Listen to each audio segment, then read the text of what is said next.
Audio book वांग्मय 13 Gayatri की पंचकोशी साधना एवं उपलब्धियां। चैप्टर 7 पार्ट 8 आत्मचिंतन की साधना। रात को सब कार्यों से निवृत्त होकर जब सोने का समय हो तो सीधे चित लेट जाइए, पैर सीधे फैला दीजिए, हाथों को मोड़कर पेट पर रख लीजिए, सिर सीधा रहे।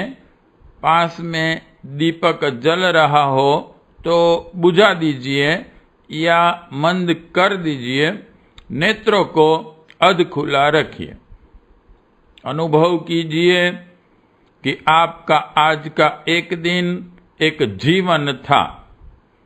अब जबकि एक दिन समाप्त हो रहा है तो एक जीवन की इतिश्री हो रही है। निद्रा एक मृत्यु है। अब इस घड़ी में एक दैनिक जीवन को समाप्त करके मृत्यु की गोद में जा रहा हूं। आज के जीवन की आध्यात्मिक दृष्टि से समालोचना कीजिए। प्रातः काल से लेकर सोते समय तक के कार्यों पर दृष्टिपात कीजिए। मुझ आत्मा के लिए वह कार्य उचित था या अनुचित?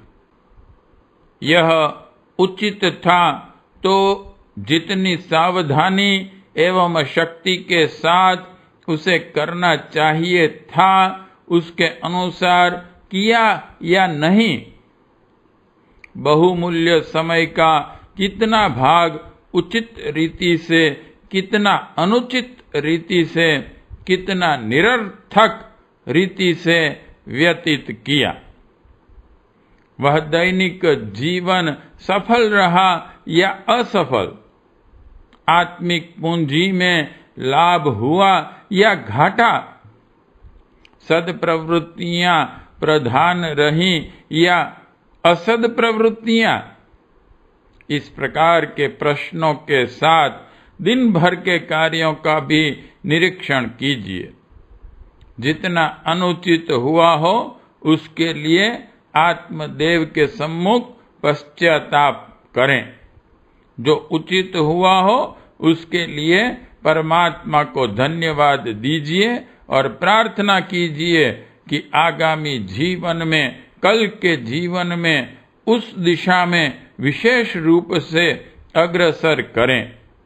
इसके पश्चात शुभ वर्ण आत्म ज्योति का ध्यान करते हुए निद्रा देवी की गोद में सुखपूर्वक चले जाइए।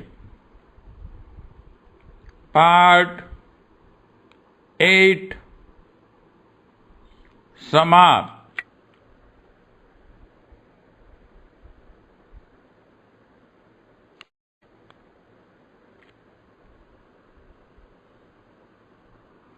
ऑडियो बुक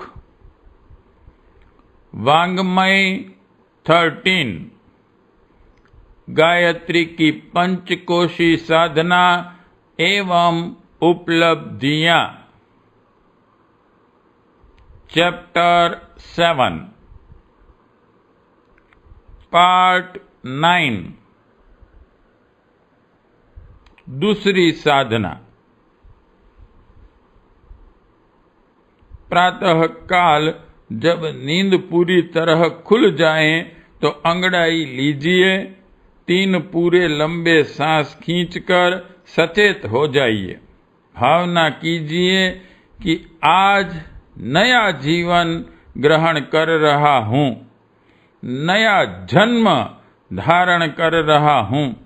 इस जन्म को इस प्रकार खर्च करूंगा कि आत्मिक पूंजी में अभिवृद्धि हो।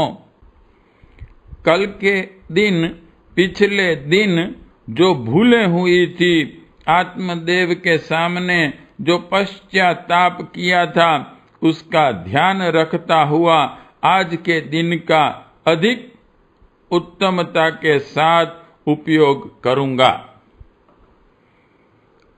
दिन भर के कार्यक्रम की योजना बनाएं।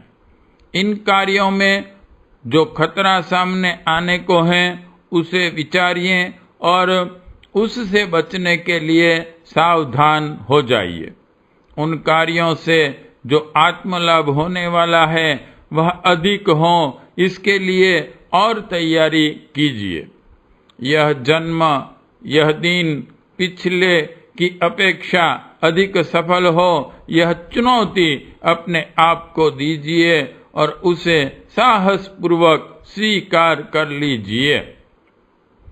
परमात्मा का ध्यान कीजिए और प्रसन्न मुद्रा में एक चैतन्य, ताजगी, उत्साह, आशा एवं आत्मविश्वास की भावनाओं के साथ उठकर शैया का परित्याग कीजिए।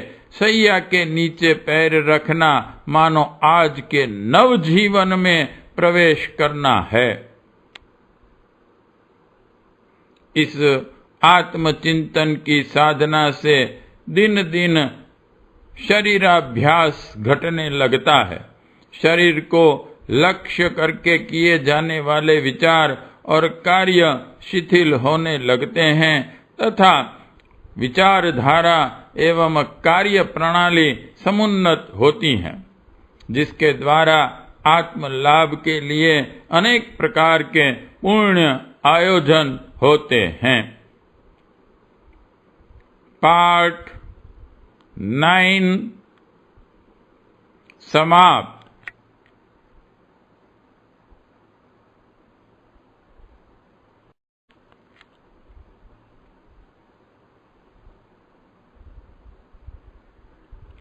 ऑडियो बुक वांग्मय 13 गायत्री की पंचकोशी साधना एवं उपलब्धियां। चैप्टर 7 पार्ट 10 स्वर योग। विज्ञानमय कोश वायु प्रधान कोश होने के कारण उसकी स्थिति में वायु संस्थान विशेष रूप से सजग रहता है। इस वायु तत्व पर यदि अधिकार प्राप्त कर लिया जाए तो अनेक प्रकार से अपना हित संपादन किया जा सकता है। स्वर शास्त्र के अनुसार श्वास प्रश्वास के मार्गों को नाड़ी कहते हैं। शरीर में ऐसी नाड़ियों की संख्या 7200 है। इनको न से न समझना चाहिए। स्पष्टतः यह प्राणवायु आवागमन के मार्ग हैं।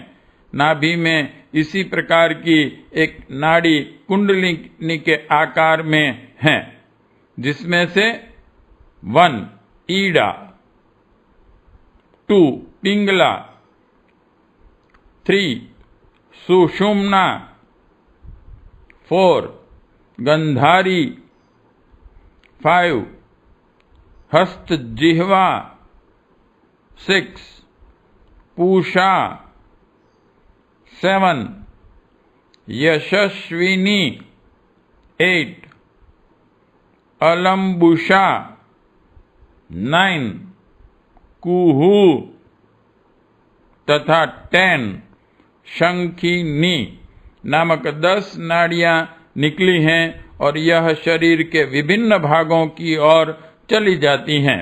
इनमें से पहली 3 प्रधान है। ईड़ा को चंद्र कहते हैं जो बाएं नथुने में हैं। पिंगला को सूर्य कहते हैं, यह दाहिने नथुने में हैं। सुषुम्ना को वायु कहते हैं जो दोनों नथुनों के मध्य में हैं। जिस प्रकार संसार में सूर्य और चंद्र नियमित रूप से अपना अपना काम करते हैं, उसी प्रकार ईड़ा पिंगला भी इस जीवन में अपना अपना कार्य नियमित रूप से करती हैं। इन तीनों के अतिरिक्त अन्य 7 प्रमुख नाड़ियों के स्थान इस प्रकार हैं। गंधारी नाक में, हस्त जिह्वा दाहिनी आंख में, पूषा दाहिने कान में, यशस्विनी बाएं कान में, अलम्बुषा मुख में, कुहू लिंग देश में और शंखिनी गुदा में।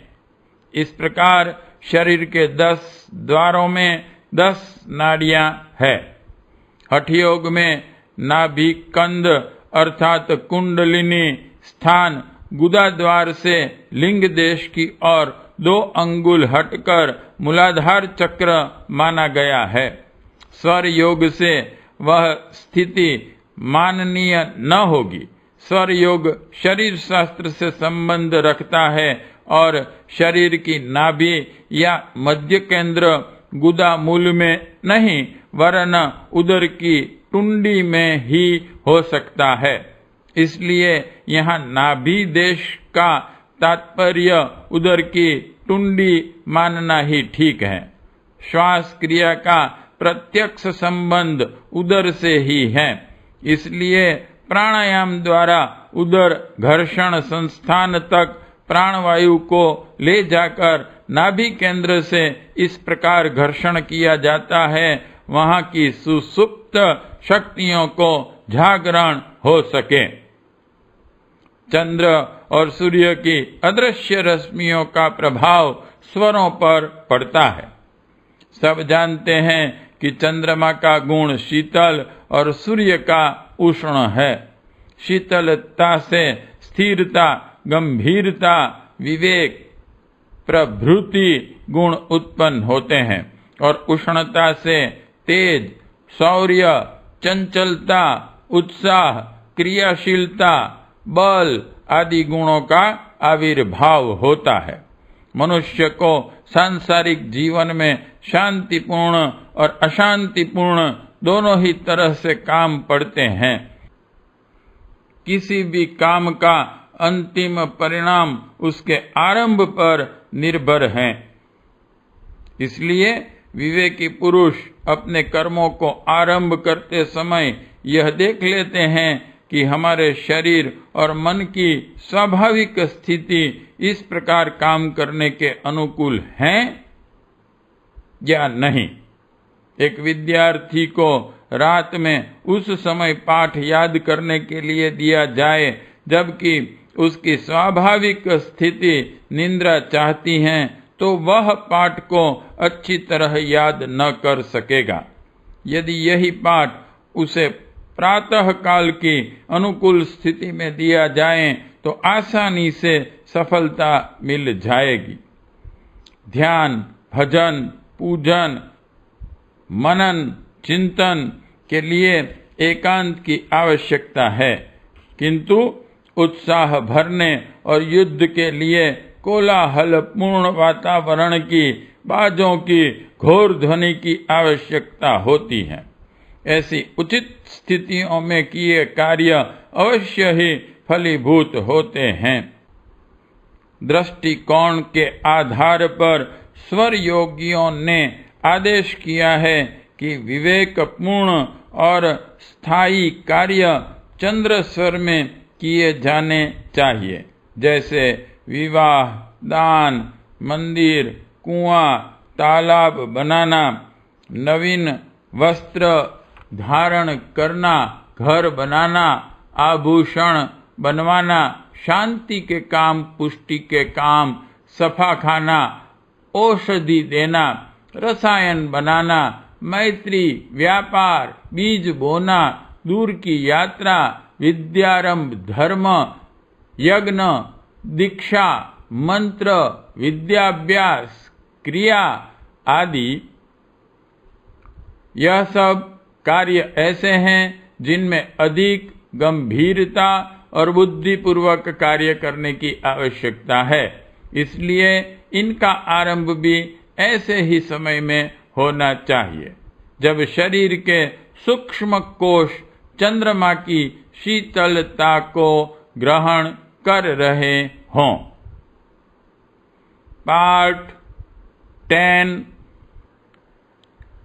समाप्त।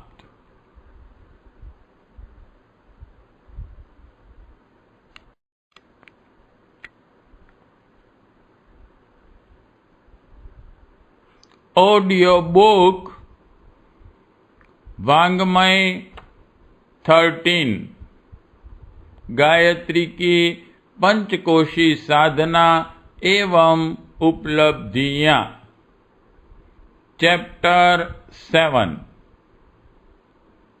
पार्ट 11 आत्मानुभूति योग।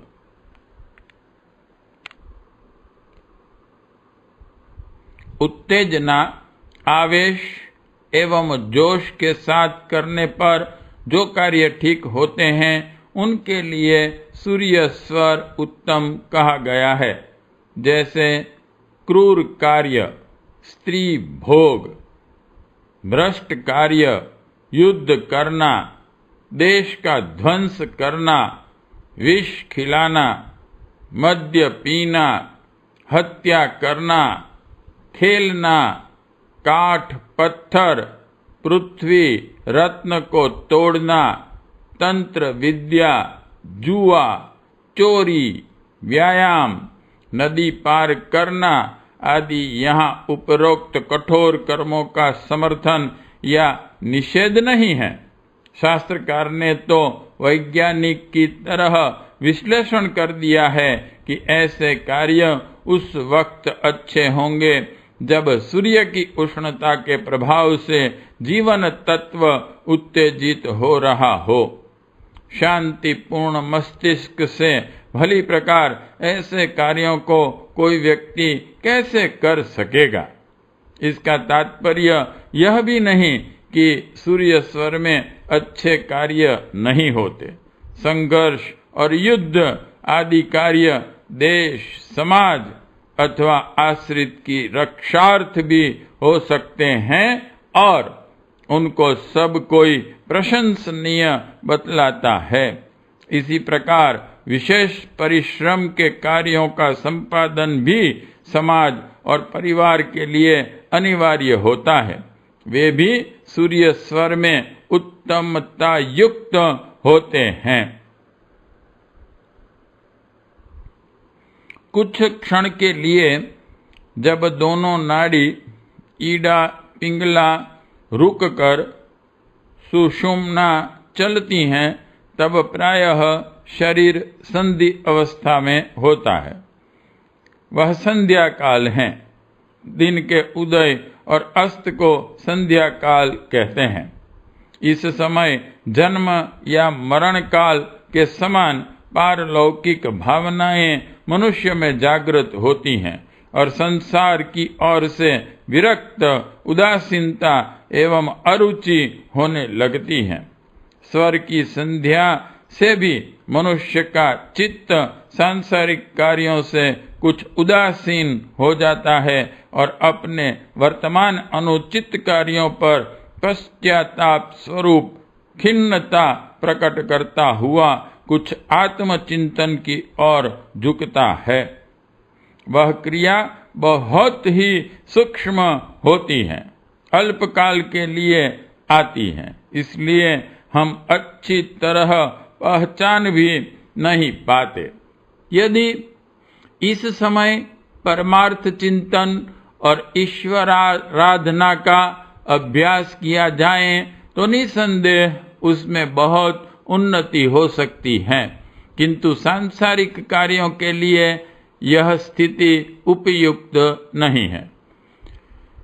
इसलिए सुषुम्ना स्वर में आरंभ होने वाले कार्यों का परिणाम अच्छा नहीं होता, वे अक्सर अधूरे या असफल रह जाते हैं। सुषुम्ना की दिशा में मानसिक विकार दब जाते हैं और गहरे आध्यात्मिक और आत्मिक भाव का थोड़ा बहुत उदय होता है।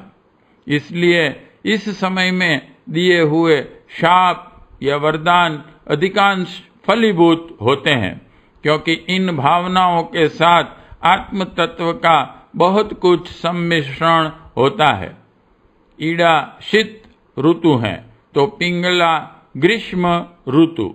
जिस प्रकार शीत ऋतु के महीनों में शीत की प्रधानता रहती है, उसी प्रकार चंद्र नाड़ी शीतल होती है, और ग्रीष्म ऋतु के महीनों में जिस प्रकार गर्मी की प्रधानता रहती है, उसी प्रकार सूर्य नाड़ी में उष्णता एवं उत्तेजना का प्राधान्य होता है। पार्ट 11 समाप्त।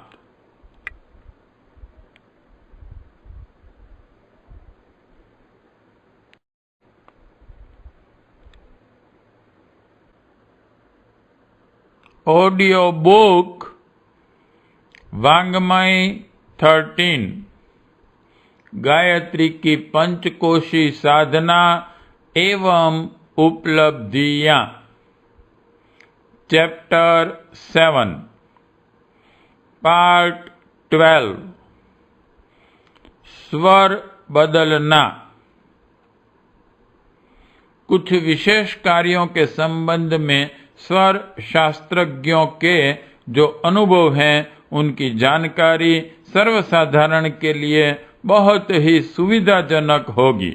बताया गया है कि प्रस्थान करते समय चलित स्वर के शरीर भाग को हाथ से स्पर्श करके उस चलित स्वर वाले कदम को आगे बढ़ाकर इंटू ब्रैकेट यदि चंद्र नाड़ी चल रही है तो 4 बार और सूर्य स्वर हैं तो 5 बार उसी पैर को जमीन पर पटक कर ब्रैकेट कंप्लीट प्रस्थान करना चाहिए।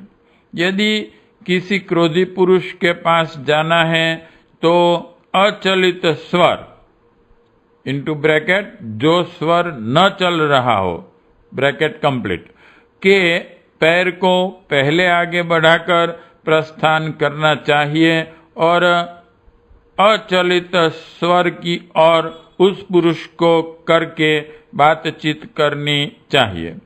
इसी रीति से उसकी बढ़ी हुई उष्णता को अपना अचलित स्वर की ओर का शांत भाग अपनी आकर्षण विद्युत को खींचकर शांत बना देगा और मनोरथ में सिद्धि प्राप्त होगी। गुरु, मित्र, अफसर, राज दरबार से जबकि वाम स्वर चलित हो तब वार्तालाप या कार्यारंभ करना ठीक है। कई बार ऐसे अवसर आते हैं जब कार्य अत्यंत ही आवश्यक हो सकता है, किंतु उस समय स्वर विपरीत चलता है।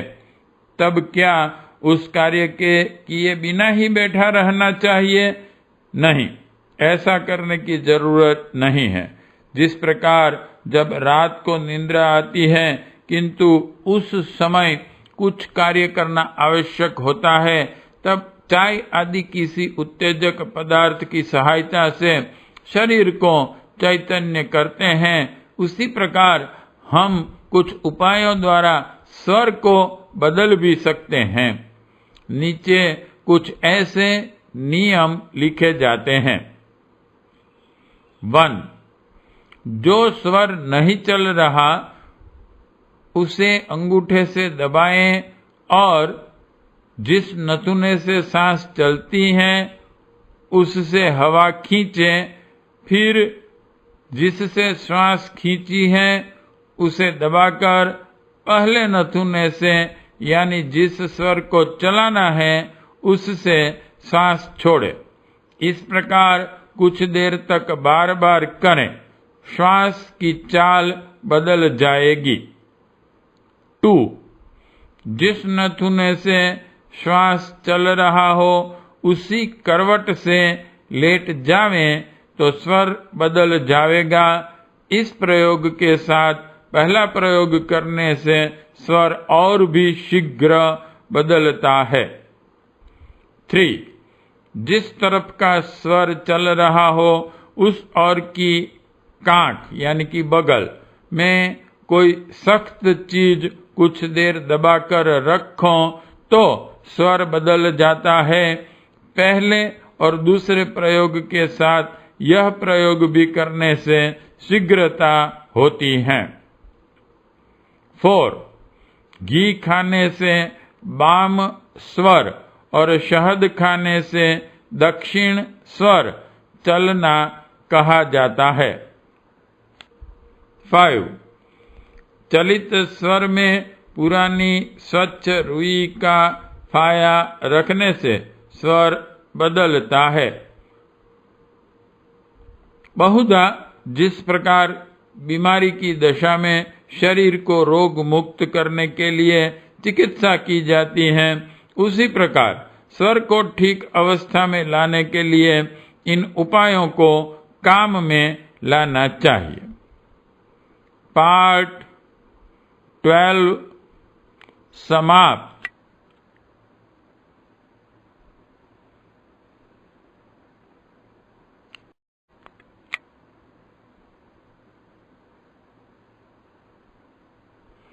ऑडियो बुक वांग्मय 13 गायत्री की पंचकोशी साधना एवं उपलब्धियां चैप्टर 7 पार्ट 13 स्वर संयम से दीर्घ जीवन। प्रत्येक प्राणी का पूर्ण आयु प्राप्त करना, दीर्घजीवी होना उसकी श्वास क्रिया पर अवलंबित है। पूर्व कर्मों के अनुसार जीवित रहने के लिए परमात्मा एक नियत संख्या में श्वास प्रदान करता है। यह श्वास समाप्त होने पर प्राणांत हो जाता है। इस खजाने को जो प्राणी जितनी होशियारी से खर्च करेगा वह उतने ही अधिक काल तक जीवित रह सकेगा और जो जितना व्यर्थ गंवाएगा उतनी ही शीघ्र उसकी मृत्यु हो जाएगी। सामान्यतः हर एक मनुष्य दिन रात में 21,600 श्वास लेता है। इससे कम श्वास लेने वाला दीर्घजीवी होता है, क्योंकि अपने धन का जितना कम व्यय होगा उतने ही अधिक काल तक वह संचित रहेगा। हमारे श्वास की पूंजी की भी यही दशा है। विश्व के समस्त प्राणियों में जो जीव जितनी कम श्वास लेता है वह उतने ही अधिक काल तक जीवित रहता है। नीचे की तालिका से इसका स्पष्टीकरण हो जाता है। खरगोश, श्वास की गति प्रति मिनट 38, पूर्ण आयु 8 years। बंदर 32 टाइम 10 years। कुत्ता 29 times 11 years। घोड़ा 19 टाइम 35 years। मनुष्य 13 टाइम 120 years। सांप 8 टाइम 1000 years। कछुआ 5 टाइम 2000 years। साधारण काम करने में 12 टाइम, दौड़ धूप करने में 18 टाइम और मैथुन करते समय 26 टाइम प्रति मिनट के हिसाब से श्वास चलती हैं। इसलिए विषयी और लंपट मनुष्य की आयु घट जाती है और प्राणायाम करने वाले योगाभ्यासी दीर्घ काल तक जीवित रहते हैं। यहाँ यह न सोचना चाहिए कि चुपचाप बैठे रहने से कम सांस चलती है, इसलिए निष्क्रिय बैठे रहने से आयु बढ़ जाएगी। ऐसा नहीं हो सकता, क्योंकि निकम्मे बैठे रहने से शरीर के अन्य अंग निर्बल, अशक्त और बीमार हो जाएंगे। तदनुसार उनकी सांस का वेग बहुत ही बढ़ जाएगा। इसलिए शारीरिक अंगों को स्वस्थ रखने के लिए परिश्रम करना आवश्यक है, किंतु शक्ति के बाहर परिश्रम भी नहीं करना चाहिए। सांस सदा पूरी और गहरी लेनी चाहिए तथा झुककर कभी न बैठना चाहिए। नाभि तक पूरी सांस लेने पर एक प्रकार से कुंभक हो जाता है, श्वासों की संख्या कम हो जाती है। मेरुदंड के भीतर एक प्रकार का तरल जीवन तत्व प्रवाहित होता रहता है, जो सुषुम्ना को बलवान बनाए रखता है।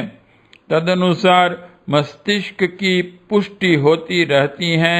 यदि मेरुदंड को झुका हुआ रखा जाए तो उस तरल तत्व का प्रवाह रुक जाता है और निर्बल सुषुम्ना मस्तिष्क का पोषण करने से वंचित रह जाती है। सोते समय चित्त होकर नहीं लेटना चाहिए, इससे सुषुम्ना स्वर चलकर विघ्न पैदा होने की संभावना रहती है। ऐसी दशा में अशुभ तथा भयानक स्वप्न दिखाई पड़ते हैं। इसलिए भोजनोपरांत प्रथम बाएं फिर दाहिने करवट लेना चाहिए। भोजन के बाद कम से कम 15 मिनट्स आराम किए बिना यात्रा करना भी उचित नहीं है। शीतलता से अग्नि मंद पड़ जाती है और उष्णता से तीव्र होती है। यह प्रभाव हमारी जठराग्नि पर भी पड़ता है। सूर्य स्वर में पाचन शक्ति की वृद्धि रहती है, अतएव इसी स्वर में भोजन करना उत्तम है। इस नियम को सब लोग जानते हैं कि भोजन उपरांत बाएं करवट से लेटे रहना चाहिए। उद्देश्य यही है कि बाएं करवट लेटने से दक्षिण स्वर चलता रहता है, जिससे पाचन शक्ति प्रदीप्त होती है। ईड़ा, पिंगला और सुषुम्ना की गतिविधि पर ध्यान रखने से वायु तत्व पर अपना अधिकार होता है। वायु के माध्यम से कितनी ही ऐसी बातें जानी जा सकती हैं जिन्हें साधारण लोग नहीं जानते। मकड़ी को वर्षा से बहुत पहले पता लग जाता है कि मेघ बरसने वाला है। तदनुसार वह अपनी रक्षा का प्रबंध पहले से ही कर लेती है। कारण यह है कि वायु के साथ वर्षा का सूक्ष्म संयोग मिला रहता है। उसे मनुष्य समझ नहीं पाता, पर मकड़ी अपनी चेतना से यह अनुभव कर लेती है कि इतने समय बाद इतने वेग से पानी बरसने वाला है। मकड़ी में जैसी सूक्ष्म वायु परीक्षण चेतना होती है, उससे भी अधिक प्रबुद्ध चेतना स्वर योगी को मिल जाती है। वह वर्षा गर्मी को ही नहीं वरन उससे भी सूक्ष्म बातें, भविष्य की संभावनाएं, दुर्घटनाएं, परिवर्तनशीलताएं, विलक्षणताएं अपनी दिव्य दृष्टि से जान लेता है। कई स्वर्ज्ञाता ज्योतिषियों की भांति इस विद्या द्वारा भविष्यवक्ताओं जैसा व्यवसाय करते हैं। स्वर के आधार पर ही मुख, प्रश्न, तेजी, मंदी, कोई वस्तु का पता, शुभ अशुभ मुहूर्त आदि बातें बताते हैं। असफल होने की आशंका वाले, दुस्साहस पूर्ण कार्य करने वाले लोग भी स्वर का आश्रय लेकर अपना काम करते हैं। चोर, डाकू आदि इस संबंध में विशेष ध्यान रखते हैं। व्यापार, राजद्वार, चिकित्सा आदि जोखिम और जिम्मेदारी के कामों में भी स्वर विद्या के नियमों का ध्यान रखा जाता है। इस संबंध में अखंड ज्योति पत्रिका में समय समय पर तद विषयक जानकारी प्रकाशित होती रहती है। उस सुविस्तृत ज्ञान का विवेचन यहाँ नहीं हो सकता। इस समय तो हमें केवल यह विचार करना है कि स्वर साधना से विज्ञानमय कोश की सुव्यवस्था में हमें किस प्रकार सहायता मिलती है। पार्ट 13 समाप्त।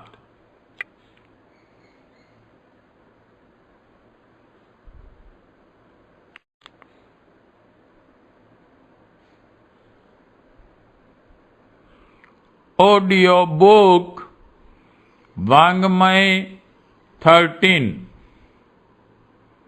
गायत्री की पंचकोशी साधना एवं उपलब्धियां, चैप्टर 7, पार्ट 14 विज्ञानमय कोश की वायु साधना। 1. शांत वातावरण में मेरुदंड सीधा करके बैठ जाइए और नाभि चक्र में शुभ ज्योति मंडल का ध्यान कीजिए। उस ज्योति केंद्र में समुद्र के ज्वार भाटे की तरह हिलोरें उठती हुई परिलक्षित होंगी। 2. यदि बायां स्वर चल रहा होगा तो उस ज्योति केंद्र का वर्ण चंद्रमा के समान पीला होगा और उसके बाएं भाग से निकलने वाली ईड़ा नाड़ी में होकर श्वास प्रवाह का आगमन होगा। नाभि के नीचे की ओर मूलाधार चक्र इंटू ब्रैकेट गुदा और लिंग का मध्यवर्ती भाग ब्रैकेट कंप्लीट में होती हुई मेरुदंड में होकर मस्तिष्क के ऊपर भाग की परिक्रमा करती हुई नासिका के बाएं नथुने तक ईड़ा नाड़ी जाती है। नाभि केंद्र के वाम भाग की क्रियाशीलता के कारण यह नाड़ी का काम करती है और बायां स्वर चलता है। इस तथ्य को भावना के दिव्य नेत्रों द्वारा भली भांति चित्रवत पर्यवेक्षण कीजिए। 3. यदि दाहिना स्वर चल रहा होगा तो नाभि केंद्र का ज्योति मंडल सूर्य के समान तनिक लालिमा लिए हुए श्वेत वर्ण का होगा और उसके दाहिने भाग में से निकलने वाली पिंगला नाड़ी में होकर श्वास प्रश्वास क्रिया होगी। नाभि के नीचे मूलाधार में होकर मेरुदंड तथा मस्तिष्क में होती हुई दाहिने नथुने तक पिंगला नाड़ी गई है और नाभि चक्र के दाहिने भाग में चैतन्यता होती है और दाहिना स्वर चलता है। इस सूक्ष्म क्रिया की ध्वनि शक्ति द्वारा मनोयोग पूर्वक परीक्षण करना चाहिए कि वस्तु स्थिति ध्यान क्षेत्र में चित्र के समान स्पष्ट रूप से परिलक्षित होने लगे। 4. जब स्वर संधि होती है तो नाभि चक्र स्थिर हो जाता है, उसमें कोई हलचल नहीं होती और न उतनी देर तक वायु का आवागमन होता है। इस संधि काल में तीसरी नाड़ी मेरुदंड में अत्यंत द्रुत गति से बिजली के समान कौंधती है। साधारणतः एक क्षण के 100वें भाग में यह कौंध जाती है। इसे ही सुषुम्ना कहते हैं। 5. सुषुम्ना का जो विद्युत प्रवाह है वही आत्मा की चंचल झांकी है। आरंभ में यह झांकी एक हल्के झपटे के समान किंचित प्रकाश की मंद किरण जैसी होती है। साधना से वह चमक अधिक प्रकाशवान और अधिक देर ठहरने वाली होती है। कुछ दिनों में वर्षा काल में बादलों के मध्य चमकने वाली बिजली के समान उसका प्रकाश और विस्तार होने लगता है। सुषुम्ना ज्योति में कहीं रंगों की आभा होना, उसका सीधा, टेढ़ा, तिरछा या वर्तुलाकार होना आत्मिक स्थिति का परिचायक है। 3 गुण, 5 तत्व, संस्कार एवं अंतःकरण की जैसी स्थिति होती है, उसी के अनुरूप सुषुम्ना का रूप ध्यानावस्था में दृष्टिगोचर होता है। 6. ईडा पिंगला की क्रियाएं जब स्पष्ट दिखने लगे तब उनका साक्षी रूप से अवलोकन किया कीजिए। नाभि चक्र के जिस भाग में ज्वार भाटा आ रहा होगा वहीं स्वर चल रहा होगा और केंद्र में इसी आधार पर सूर्य या चंद्रमा का रंग होगा। यह क्रिया जैसे जैसे हो रही है उसको स्वाभाविक रीति से होते हुए देखते रहना चाहिए।